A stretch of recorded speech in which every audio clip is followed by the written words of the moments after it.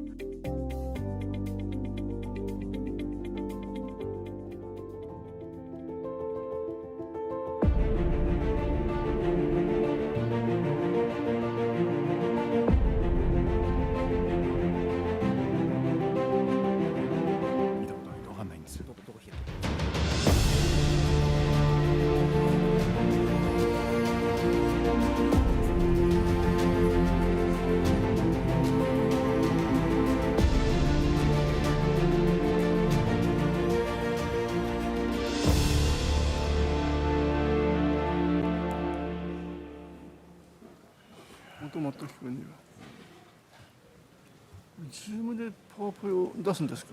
そうです。Pardon? Pardon? Where? Okay. Zoom link. No, no, Hi. live. So, ちょっと待って。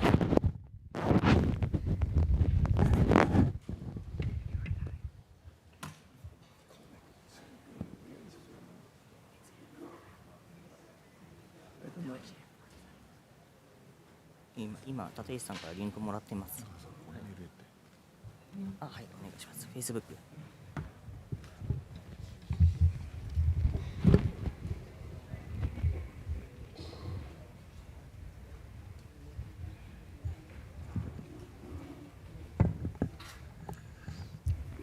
Everyone, I'm so sorry. Okay. あれ？違う。Connectivity is not good, so. Oh, I see.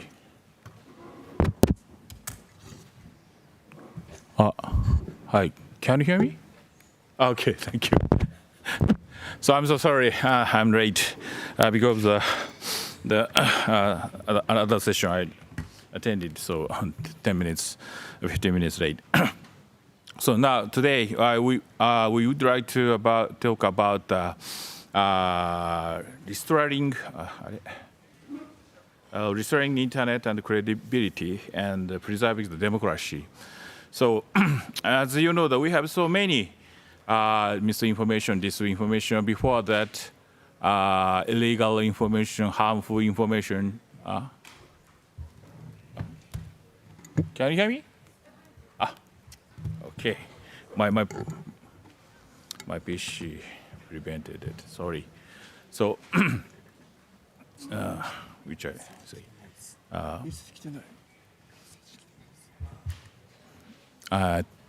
So we have so many problems maybe after the internet coming into this world. So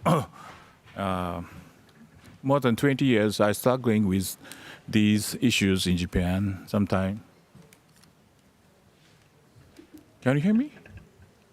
With government study group for the harmful information. First of all, it was the cyberbullying for the high school students. Maybe 2005, 4 or 5, 6. So that was Apple made a iPhone. For the first time, the high school student would never have such a stupid phone, but 2 years later, most of them have the iPhone. So then, that's the beginning of the cyberbullying. Almost the same time, the same phenomena was happened in the South Korea. So they make some regulation to stop the cyberbullying because they have some very famous actress killed by herself. So that was a social problem. So they made a law for that, but it was in vain.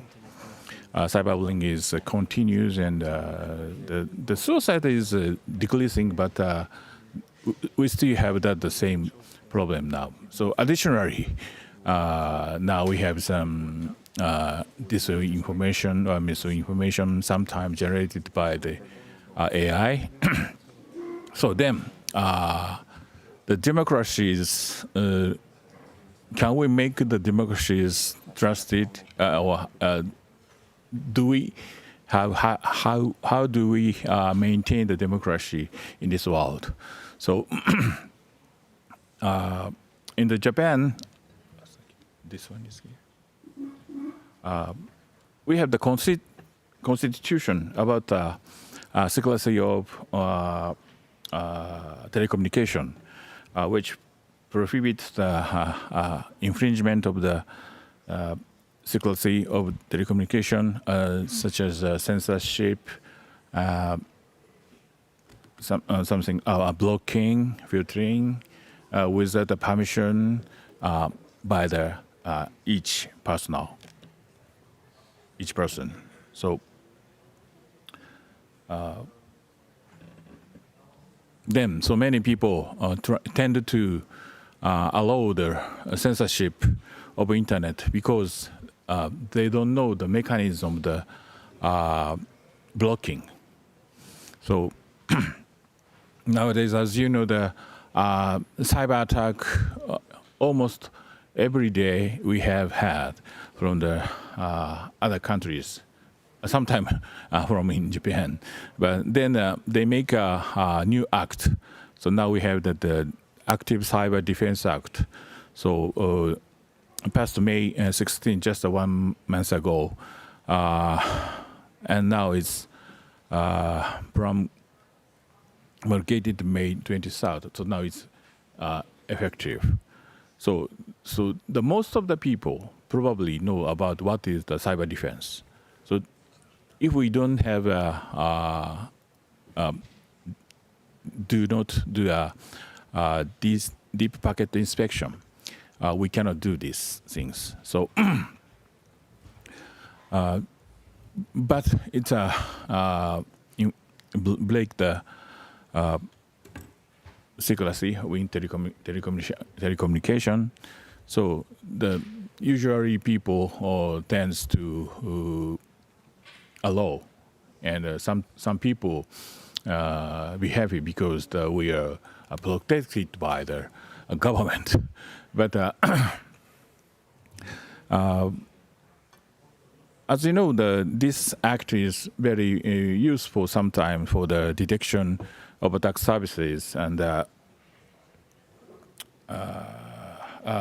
detoxification of attackers and information sharing and collaboration. So then protect the cyber attack from the to maintain our network. So next, please. So, but some people concerns have already been expressed.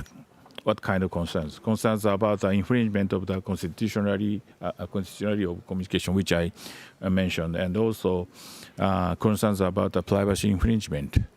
So they don't know about telecommunication secrecy, but nowadays some people very sensitive for their concern about the privacy. So maybe 10 years ago, no one complained about that, but nowadays some people talk about it.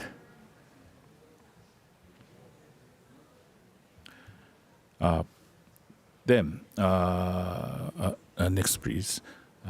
The countermeasures against the dis and misinformation, which I told the Constitution was made, was created out of deep reflection of World War II.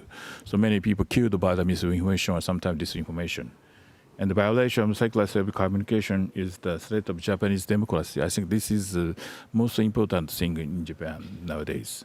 So however, many citizens such as tend to allow blocking due to the lack of knowledge of the mechanisms of blocking. So the literacy is very, very, how can I say, important things also. But we need the countermeasures that do not rely on the government in a way that does not infringe of the secrecy of the communication. We should be independent from the government. In some time the fund or something. So in the only we have exception about blocking. We blocked child pornography. It's the only exception in our country, but we never have money from government.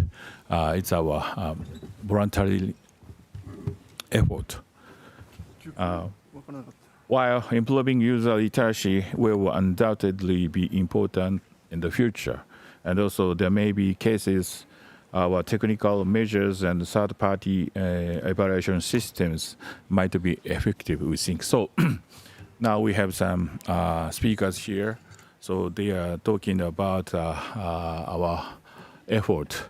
Not established, but probably we will do it in the near future, I hope. So, and first of all, could you make a address, Mr. Miyakawa? Yeah. Is it okay? Yeah, no. No, not yet. So just a moment. Facebook 来てないです。ちょっと待って。ズームリンク。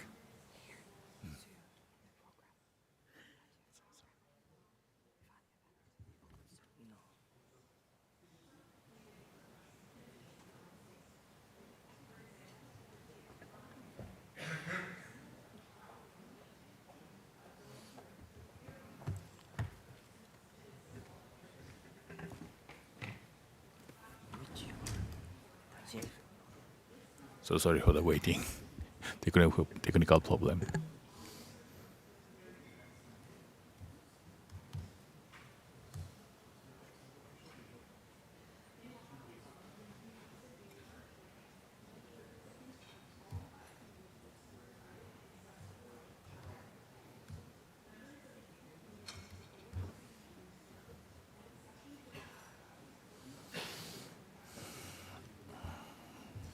So by the way, then, Adam, do you have something about which opinion about? I talked about some Japanese situation, so probably maybe the background of the regulation act will different from Japan. So what do you think about that? Yeah, while we're tackling that technical issue, I guess one of the things about the topic that you mentioned, it's always a balance between protecting citizens against cyber attack and also protecting privacy and so on. One of the things that I think is quite important is that who decides where that balance lies, and that is precisely, I guess, part of the topic today, which is the democratic process that actually leads into how we set that balance. But one of the interesting things, and as I was preparing to respond, is that the problem with disinformation campaigns affects democracy itself. So when you have a system where it by kind of tampering with the system of democracy and kind of skewing the voting process to achieve a certain results, then that democratic process is actually setting the balance for between privacy and security. We come into an issue of a kind of a dead loop, if you will, and that is something that I was going to expand a little bit more on, but I think they are ready for the next presentation. I'm ready. So then. そのまま喋ってて。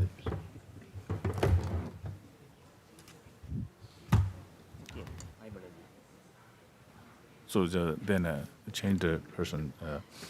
Next, Mr. Nakazawa, could you please? 資料が映るかどうか。Just a moment.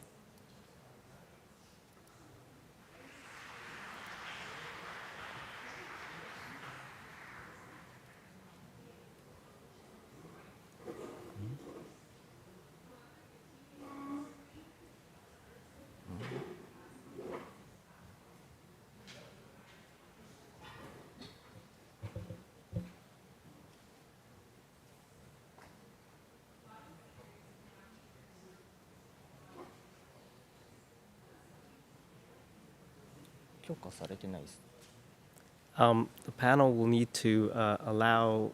映ってないな。Okay. 映ってないですよ。 Not permit. We'll need to allow sharing from.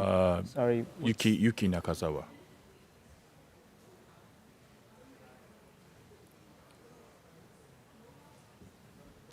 Okay, it's great. 映ってない。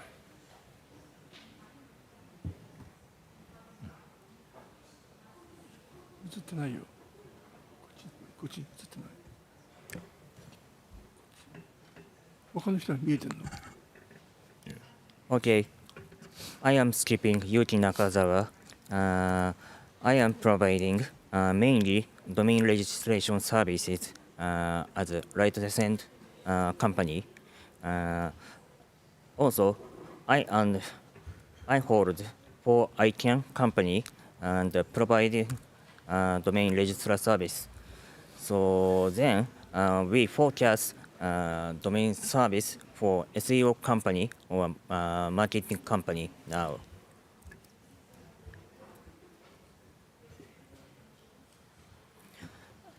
Here is my right profile. I related in service of especially SEO and recently 20 years. 私は入れないんで。長澤さんと映してもらいます。 Here is our domain service web page, Ultra Domain. Next. Here is our domain secondary market platform, reelsdomain.com. We are providing this service for SEO company too. And then I explain this information, for example, to use domain secondary market. First step, for example, domain was used by actual no problem user for shopping site. Then domain has expired and dropped. Afterwards, the person registered the domain and available to open the fake shopping site. Of course, user will not be receive any items.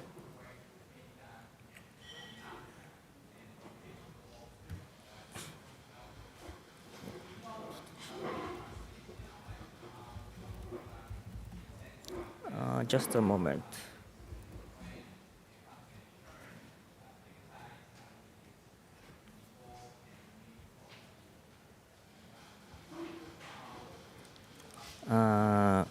This slide is Hrefs analytics data in Singapore company. It is not difficult to get organic access to the domain secondary market. Then, so it is a question, and how can we prevent this domain issue? So next, I looked this ticket price recently 3 weeks. I reserved air ticket to go to Istanbul from Tokyo using Expedia. So I met this ticket price recently 3 weeks and maintain constant price. Then I bought air ticket updated upper price. This slide. So this one and this one updated prices. I bought my air ticket updated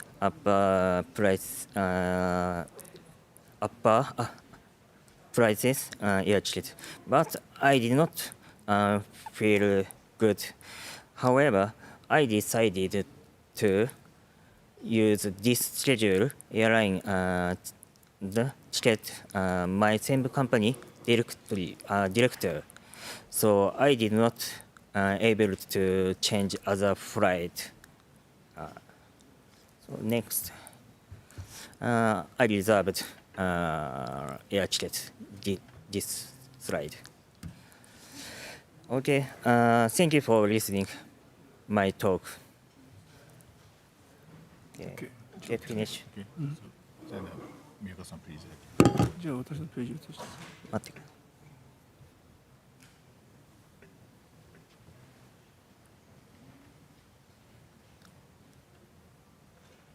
共有されてない。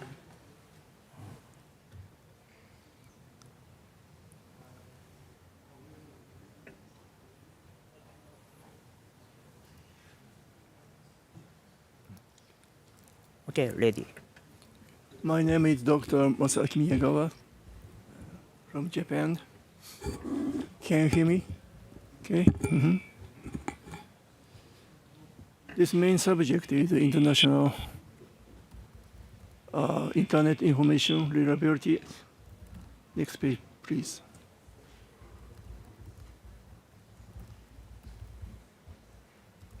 It's my background.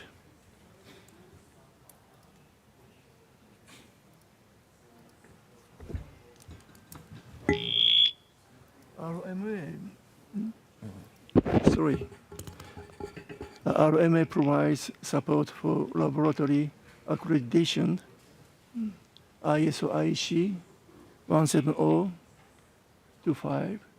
Okay. Katana Performance Consulting is my company. I established in 2003 in New York, and a former graduate school professor. Next page, please. Can the internet sustain democracy? The proliferation of dark patterns in online e-commerce, phishing damage on the rise, leaked personal information continues, and widespread spam. Platform regulation alone is not enough. Limits of 入ってない。聞こえてます。聞こえてます。Okay, 聞こえてる。Limits of legislation and demerit. Misinformation and disinformation spread during emergencies such as an earthquake disaster. It's a matter of life and death. And the damage and social unrest caused by fake information and dark patterns will increase due to AI, I think. Next page, please. As a result, the lack of information democracy brings four losses or four risks. First, economic loss. Example, suffering damage from phishing site. And an organization that is doing business correctly is at a disadvantage. Honesty doesn't pay. Second, intellectual loss. Example, misjudgment due to incorrect information, and the lack of creativity due to asking too easily for answers. And in response to suspicious information, they are unable to critically address it and easily accept it, I think. What should I say?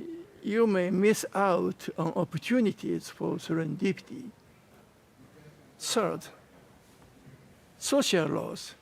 For example, increasing the social cost due to the need for surveillance or research, and social anxiety due to decrease in trust in society, and checking reliability and safety or enforcing regulations more.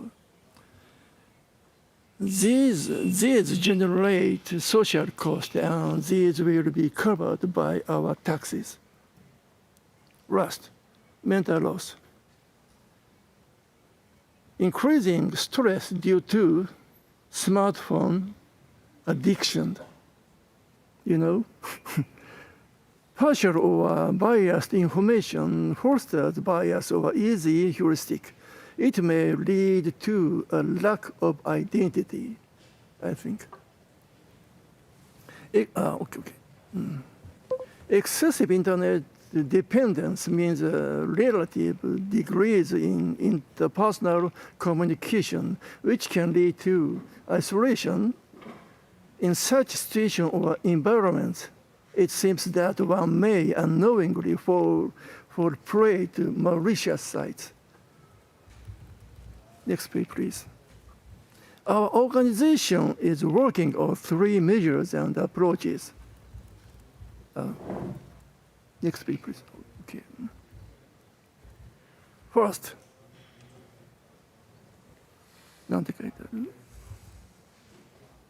3. Certification by NACIL. What is NACIL? In October 2022, OECD Digital Economy Purpose showed 7 dark patterns, In the EU, April 2022, the Digital Services Act, DSA, has been adopted. Japan has acted against unjustifiable premiums and misleading representations, but it is not sufficient. Not sufficient, I think. Excuse me, sir. Can you turn off the volume on your computer? Sound off on the computer. Mute. Yeah, Mute. on the Mute. computer because there's something coming back. No, mute. Sound. Yeah, but microphone on this computer, so it go.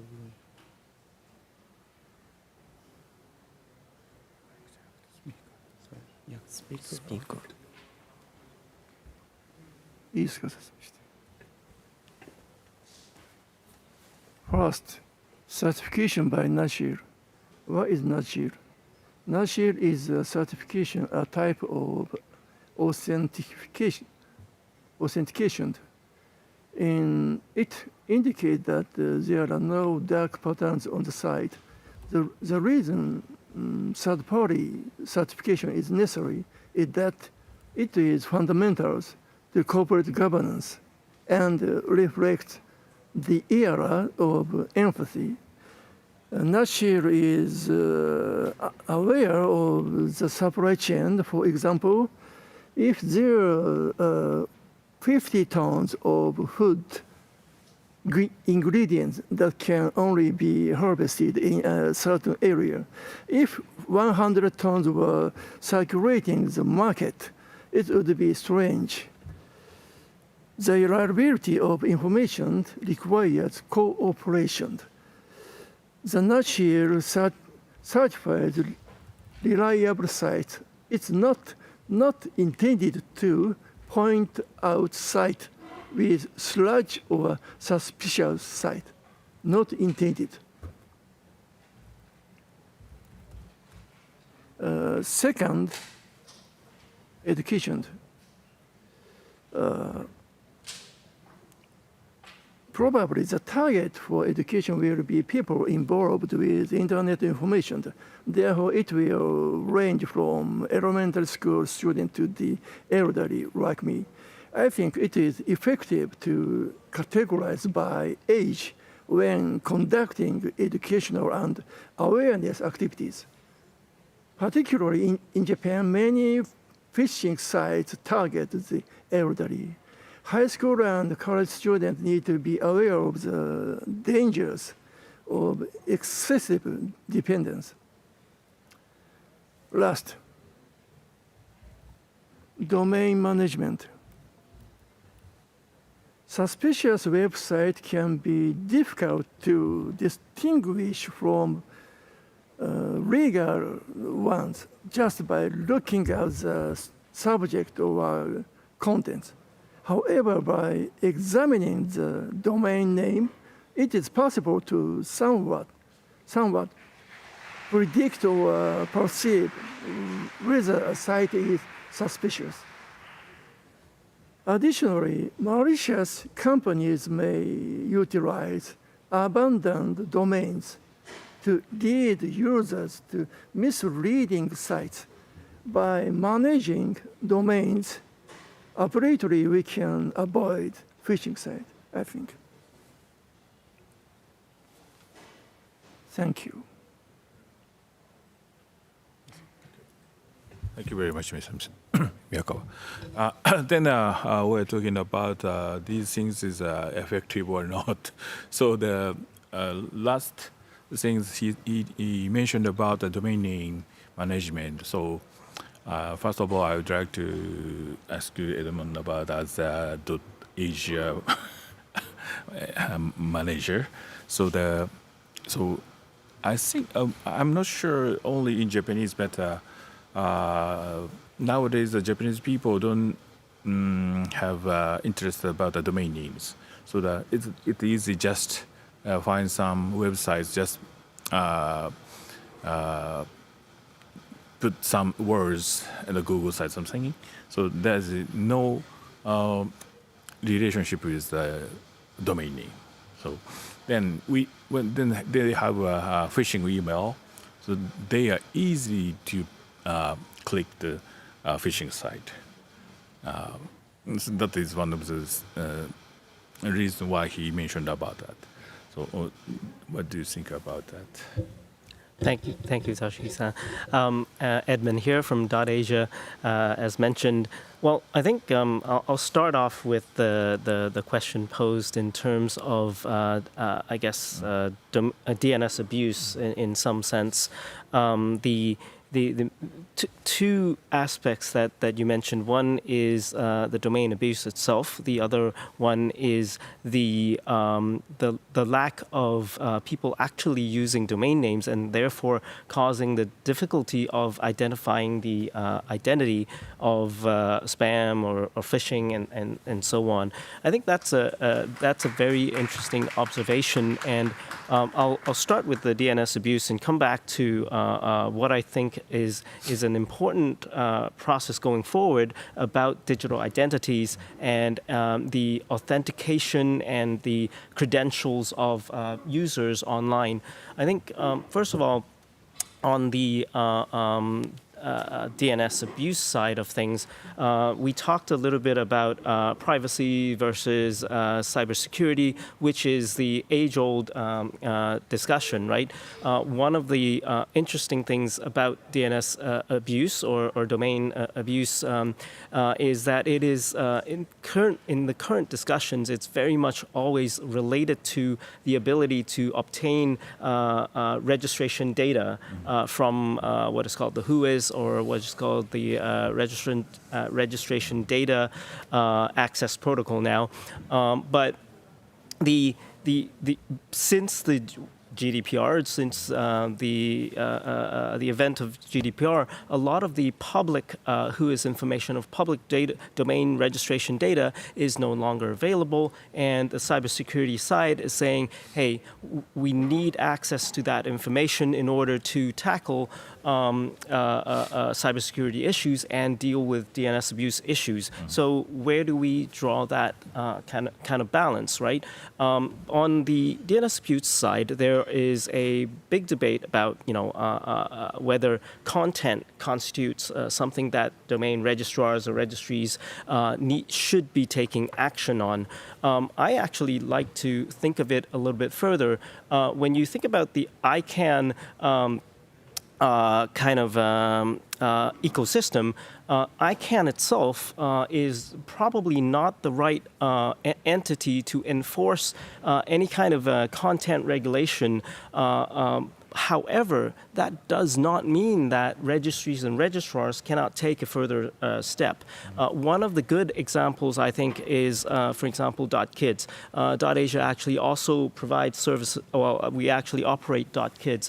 And when you look at DNS abuse, when we look at DNS abuse on .asia versus on .kids, our approach is significantly different. On .asia, well, I shouldn't say it's anything goes, but anything that is not illegal goes, right? But on .kids, it's very different. We actually actively monitor the content that is actually served on .kids and .kids registrant agree to a kind of policy that disallows them to provide content that is rated R or restricted, such as pornography, such as casino sites, such as violence and gore.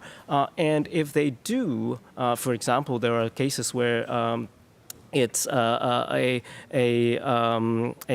site where it's providing movies, but they had rated R movies. Of course, that is a violation of the policies, and we do take action and take them down. But here is the balance that I talked about earlier. When a domain, for example, let's say sex.kids is registered, but there's no content on it, that touches on the name itself, right? But sex.kids could completely be, a sex education for kids and so on. So where, in that case, we take a further look. Things like, rape.kids, for example, we actually take action and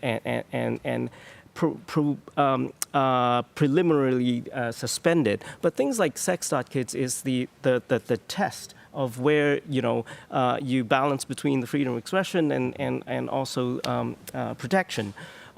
The balance here between .asia and .kids obviously then is very different. A sex.asia, we wouldn't even care about it. But a sex.kids, we would actually put a watch on it. And that is where we believe the balance needs to be, is not to, what I like to say, pre-crime something. When you go to pre-crime, then we definitely cross the line of the balance between protection on cybersecurity versus the other side.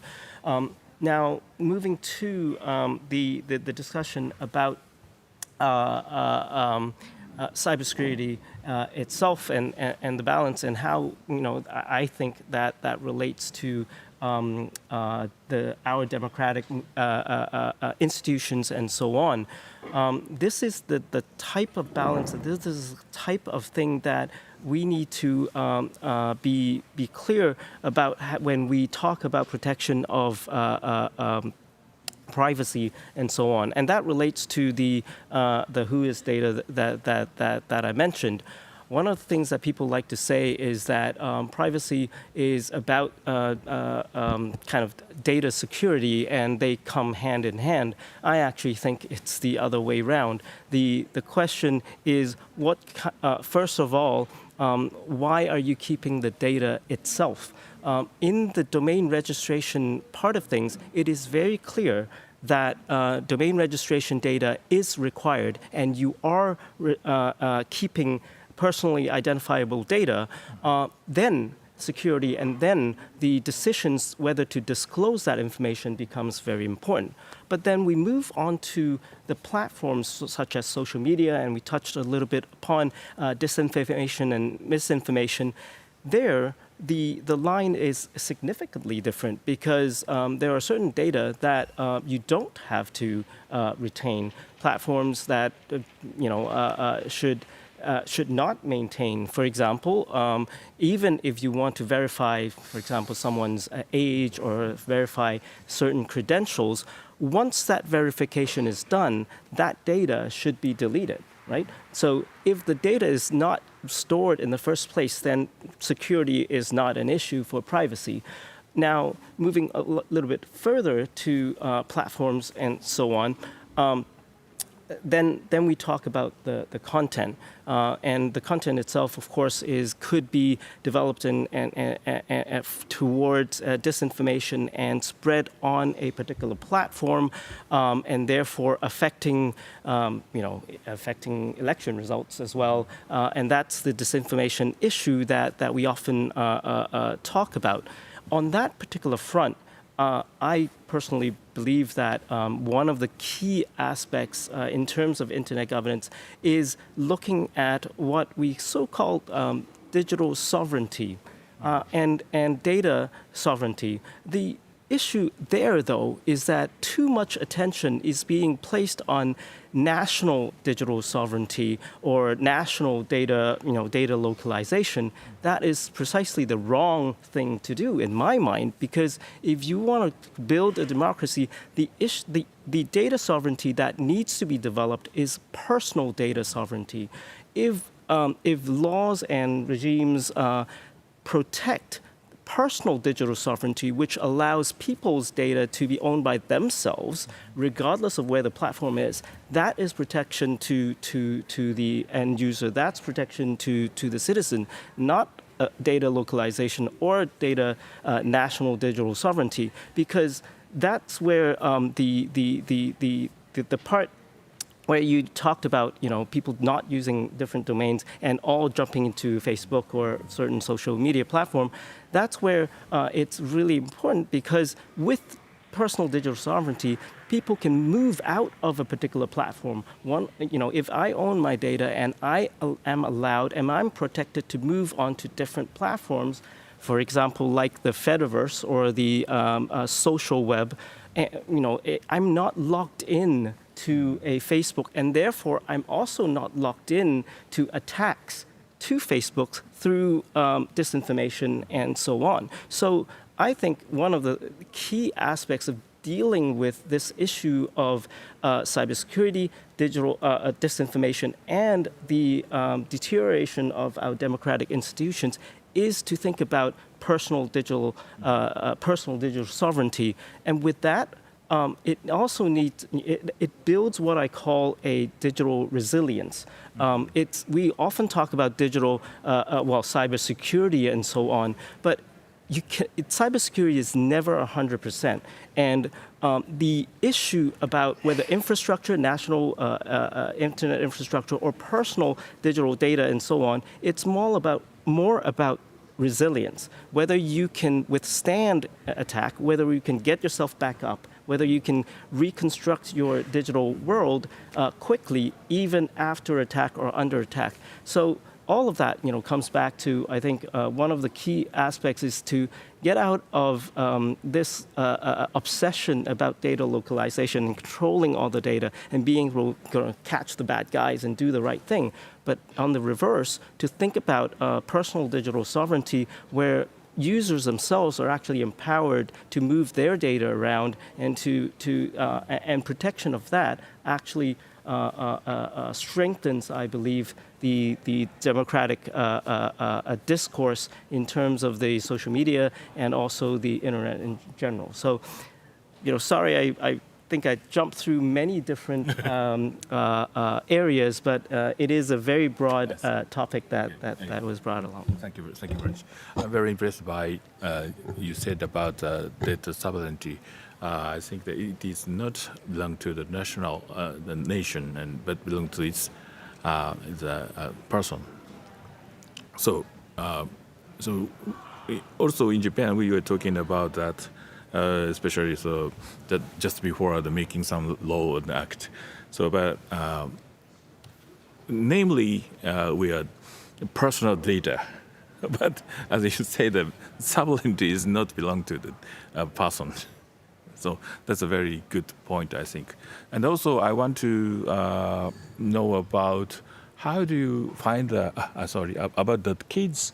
So how do you find out the bad side for the kids? So your eyeball try to find out or something. Yeah, so that's a good point.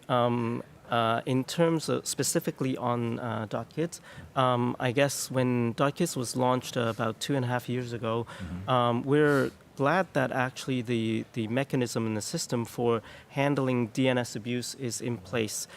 So what the systems behind which is actually supported by our provider, Identity Digital, and through them, Clean DNS, allows us to look at actually, in reality, it's actually looking at content. Because in order to determine a bit of whether things are phishing, you will have to take a look at the content. On that part, for regular DNS abuse stuff, then it's very much based on different lists. There are different people that monitor phishing, malware, and so on, and we utilize that, plus a reporting mechanism, so we are somewhat reactive in terms of DNS abuse. On the .kit situation, you are correct. We are proactive. So when a domain is registered, the reality is, yes, we actually have eyeball the registration, but we also utilize the tools that is mentioned, and also a little bit of AI and identifying potential issues. But at the end of the day, we do have a team that eyeballs the issue, because there is a certain balance that I mentioned that needs to be made. But on top of that, we also work with Internet Watch Foundation. They are focused on what are called CSAM, the child sexual abuse materials. For those ones, we definitely don't eyeball them, because I don't think that's we are not the professionals for that. Those things we depend on somewhat automated mechanism and report through IWF, the Internet Watch Foundation. So it's a mixture of proactive reporting and also depending on reliable lists. Okay, very wise way. Thank you. Yes. So then, so I talking about how do you check your .kit site? Is that is a common procedure with which are the Mr. Miyakawa-san. Probably the same way we have to do the check the website, not automatically, probably by the human. Something. It's very difficult and not easy. We cannot protect against all malicious site, phishing site. So we focus on theory and honesty side. Our association's activities, I tell nutshell, probably nutshell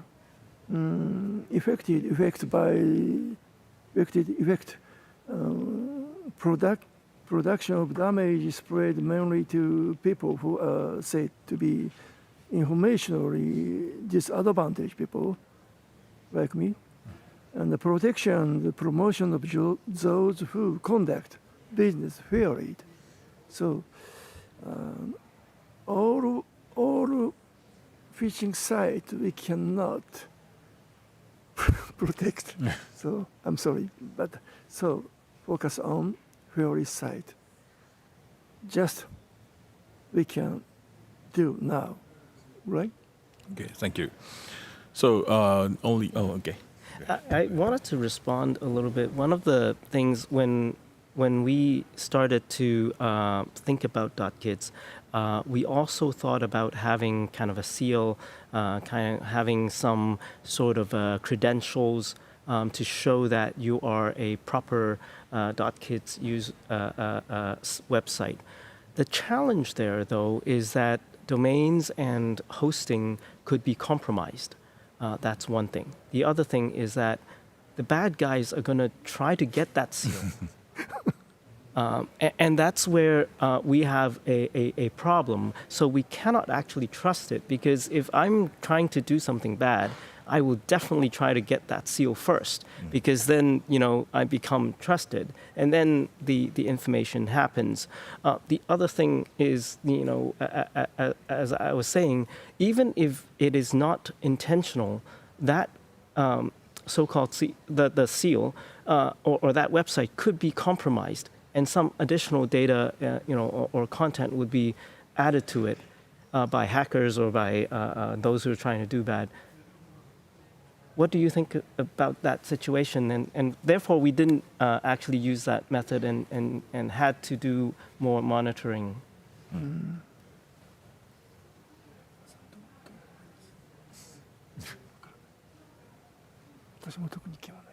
So they don't have some, but it is not launched, so we don't have a complete idea. But it's a very difficult problem. So then, extremely, we have to change the protocol.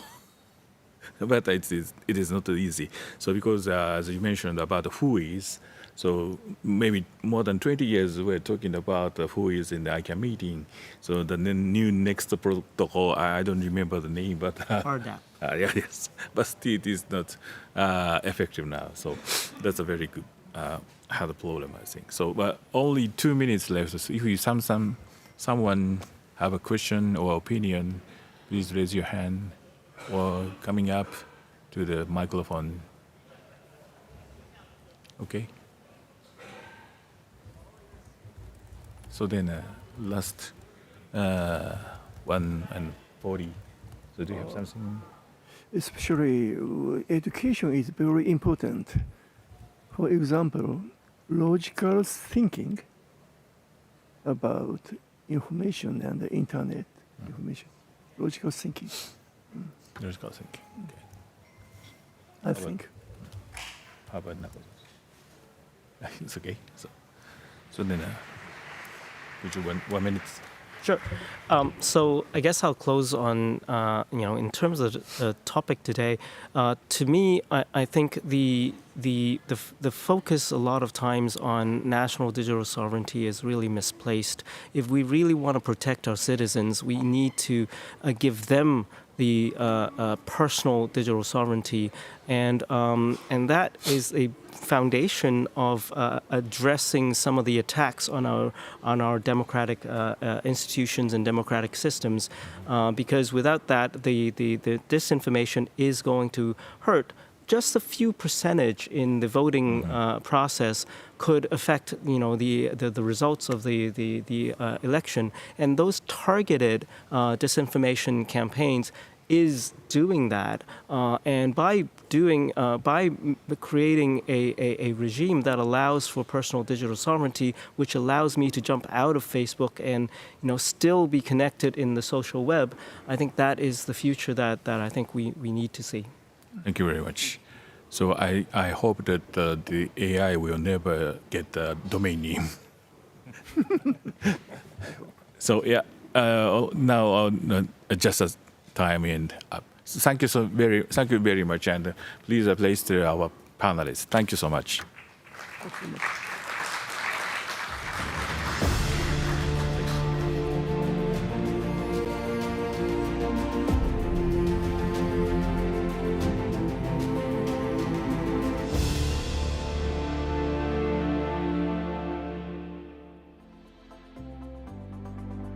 Workshop 2.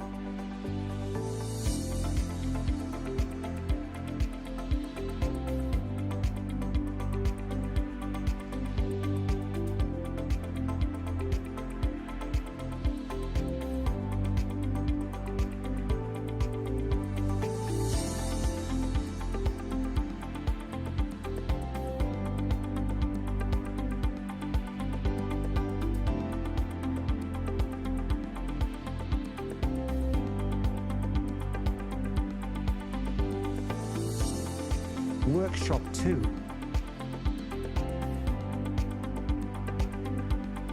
Workshop 2. Workshop 2.